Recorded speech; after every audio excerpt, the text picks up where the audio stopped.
Hello friends, welcome back to my YouTube channel Baby's Cute. இன்னைக்கு நம்ம என்ன பார்க்க போறோம்னா home remedy for dry, damaged, thinning and dandruff hair. அதாவது வறண்ட மற்றும் சேதமடைந்த கூந்தல், மெலிந்த கொண்டிருக்கும் கூந்தல், அப்புறம் பொடுகு தொல்லை இருக்கிற கூந்தலுக்கு என்ன ஹோம் ரெமெடி நம்ம யூஸ் பண்ணலாம் அப்படிங்கறத தான் பார்க்க போறோம். முதல்ல dry, damaged and frizzy hair, அதாவது வறண்ட மற்றும் சேதமடைந்த கூந்தல்.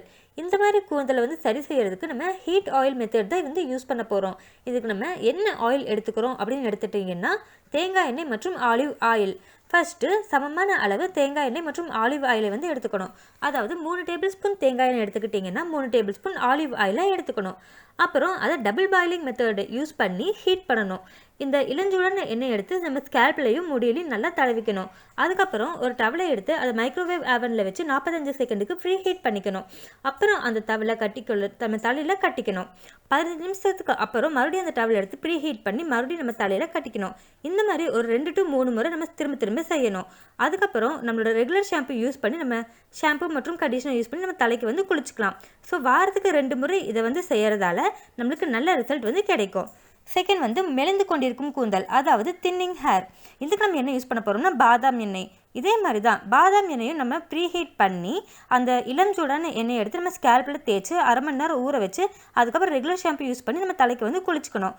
அப்படி இல்லை அப்படின்னா நம்ம வெங்காய சாறு, அதாவது ஆனியன் ஜூஸை எடுத்துக்கிட்டு அதை அதே மாதிரி ஸ்கேல்பில் தேய்ச்சி 1 மணி நேரம் ஊற வச்சுட்டு நம்ம ரெகுலர் ஷாம்பு யூஸ் பண்ணி வந்து தலைக்கு வந்து குளிச்சுக்கலாம்.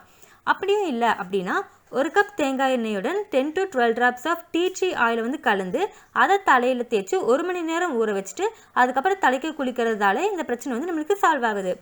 கடைசியாக பொடுகு தொல்லை உள்ள ஹேர், அதாவது dandruffed ஹேர் வந்து எப்படி க்யூர் பண்ணுறது அப்படின்னு சொல்லி பார்க்க போகிறோம்.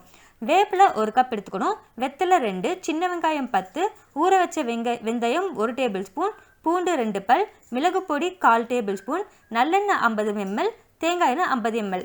இப்போ நல்லெண்ணெயும் தேங்காய் எண்ணெயும் விட்டுட்டு மீதி இருக்கிற எல்லா பொருளையும் மிக்சியில் போட்டு அரைச்சி அதை நல்லா விழுதாக ஆக்கிக்கணும். அதுக்கப்புறம் நல்லெண்ணெயும் தேங்காய் எண்ணெயும் ஒன்றா கலந்து இந்த அரைச்ச விழுதை அந்த எண்ணெயில் கலந்து இதை வந்து நல்லா ஹீட் பண்ணணும். நம்ம அரைச்ச விழுதை வந்து தொட்டு பார்த்தா மண்ணு மாதிரி இருக்கும். அந்த பதத்துக்கு வர வரைக்கும் இந்த எண்ணெயை வந்து நம்ம காய்ச்சிக்கிட்டே இருக்கணும். அதுக்கப்புறம் எண்ணெய் நல்லா காய்ஞ்சதுக்கப்புறம் இதை எடுத்து ஆற வச்சு அதுக்கப்புறம் வடிகட்டி பிறகு இந்த எண்ணெயை நம்ம எடுத்து யூஸ் பண்ணணும்னா நம்மளுக்கு பொடுகு தொல்லை இருக்காது அப்படின்னு சொல்லி சொல்கிறாங்க. இந்த எண்ணெயை எப்படி யூஸ் பண்ணணும் அப்படின்னா நைட்டு தூங்கும்போது இந்த எண்ணெய் நல்லா ஸ்கேல்பில் தேய்ச்சிட்டு நல்லா சொதன்னு தேய்ச்சிட்டு அப்புறம் படுத்துட்டு காலையில் எழுந்திரிச்சு regular shampoo and conditioner use பண்ணி நம்ம ஹேர் வாஷ் வந்து பண்ணிக்கலாம். ஸோ தேங்க்யூ ஃபார் வாட்சிங் my video. Please subscribe my channel for more videos.